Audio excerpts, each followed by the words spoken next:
В начале рабочей поездки в Очимчирский район исполняющий обязанности министра просвещения Иналгаблия вместе с заводелом образования Очимчирского района Тимуром Гинди посетили среднюю тамышскую школу. Завуч образовательного учреждения Терезантария поблагодарила гостей за оказанное внимание и помощь. Перед началом учебного года сюда была доставлена новая школьная мебель, парты, столы, стулья и шкафы. Такие красивые столы учительские и шкафы, и они так гармонируют вместе и соответствуют. Вот сейчас посмотрим. Мы старались по цвету, по гамме.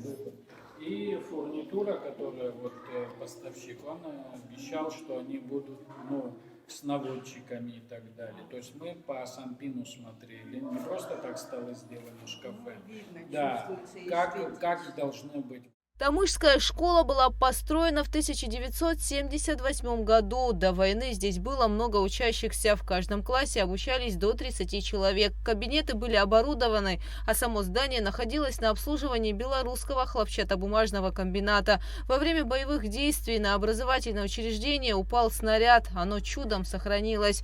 В восстановлении помогали государство, учителя и местные жители. После этого в здании проводился косметический ремонт. Далее, при поддержке депутата парламента Резу Зантария отремонтировали крышу и второй этаж школы. Вот сейчас Резу Платонович впервые сделал вот этот ремонт. На собственные средства. Но настолько комфортно здесь, изолированные вот это стеклопакеты, тепло сохраняется. Даже свет отключают, мы приходим, а в помещении тепло. Министерство просвещения выделило учебные столы. Полностью укомплектованы вот эти новые кабинеты. Отдел РАНО выделил нам вот шкафы и учительские столы, 11 комплектов. Вы знаете, нам обещало Министерство просвещения, что будем окна ставить, стеклопакеты.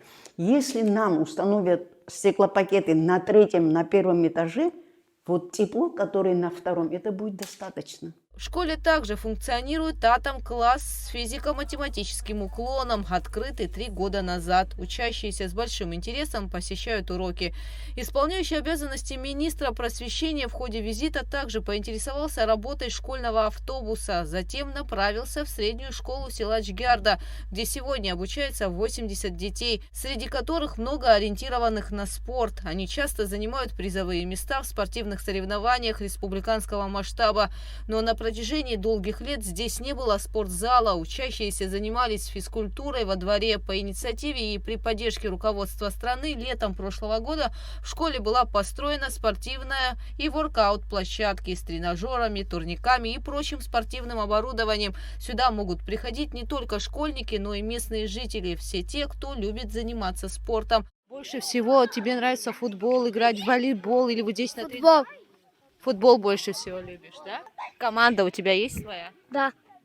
Ника? Абзац. Перед новым учебным годом Минпросом сюда были доставлены обогреватели, жалюзи, отремонтирована уборная. В этом году, как поработали, государство обратило внимание на нас. Никогда не было такого. Спорткомплекс открыли, тренажерный зал открыли. И все обеспечены. И школа работает как положено. Ремонтные работы в прошлом году проходили и в средней школе села Баслах, где сегодня обучается 60 детей. При поддержке Минпроса и отдела образования Очимчирского района отремонтирован фасад здания. Появились новые окна, жалюзи, стадион и актовый зал. Отдел образования, администрация района, наше министерство обеспечивает нас необходимыми условиями для работы. И для этого в свое время были проведены ремонтные работы, стадион футбольный, окна, евроокна, жалюзи. Все, что необходимо, они нас обеспечивают. Также школе помогают меценаты. Депутат парламента Вианор Бебия. В образовательном учреждении установили перспективную систему отопления, которая может работать на различных источниках энергии, в том числе на дровах и угле. А это значит, что здесь будет всегда тепло. Проект реализован при поддержке государства, администрации Очимчирского района и одного из меценатов, выходца села. Называются котлы. Привезли с Новороссийска. Топится она дровами или углем, то есть он нагревается градусов до 70-80, оттуда находится накопитель, это бак, который стоит, накопитель, Это делается для того, чтобы его не нагружать. Оттуда накопили, как батарея, как аккумулятор на машине. Оттуда нагреваются радиаторы. В принципе, вся школа нагревается. Далее министр просвещения направился в школу-интернат города Очимчиры. В образовательном учреждении обучается 130 детей. В 2012 году здесь был сделан капитальный ремонт. Спустя время возникла необходимость в ремонте санузлов. К работам уже приступили. Санузлы везде, на всех этажах, и в учебном корпусе, и в спальном корпусе, везде ремонтируются. Да. Это вот благодаря Министерству образования они перенаправили к нам, так, гуманитарную помощь такую оказали. И очень благодарны мы за это, потому что в очень тяжелом состоянии уже были они. За 12 лет они уже поизносились достаточно. Парты и столы от Министерства просвещения и при поддержке главы администрации Очимчиры были доставлены и в Маркулскую школу. Всего в Очимчирском районе 26 школ и 1 детский сад. Минпрос во взаимодействии с местными меценатами стараются оказать им всяческую поддержку. Например, Аракич, после того, как значит, школа сгорела, это благодаря армянской общине, плюс отделом образования и со стороны государства были предприняты меры для восстановления. Значит, отремонтирована татарская школа, татаро-абхазская, меценаты, плюс армянская община, выходцы из села.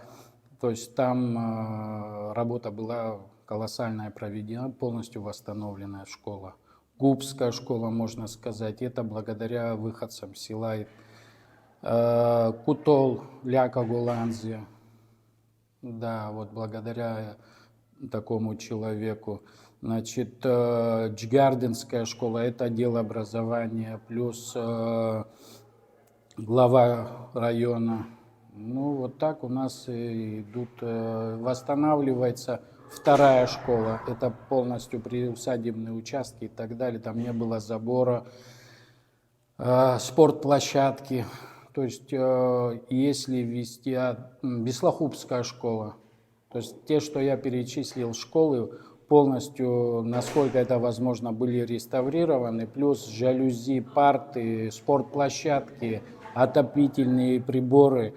Вот все, что директора, в свою очередь, они запрашивали, мы все в срок выполнили, и у них все это уже работает. Основная цель визита главы Минпроса – обсудить актуальные темы с руководством образовательных учреждений и получить информацию об особенностях организации учебного процесса. Дети соскучились по учителям, по урокам, вот, и целью нашего визита было их поздравить, вот, посмотреть в целом на состояние самой школы. Вот, поэтому, надеюсь, 2025 год принесет нам много побед, успехов в конкурсах, в олимпиадах, в ежедневных наших уроках. В планах исполняющего обязанности министра просвещения посетить школы Гагарского района.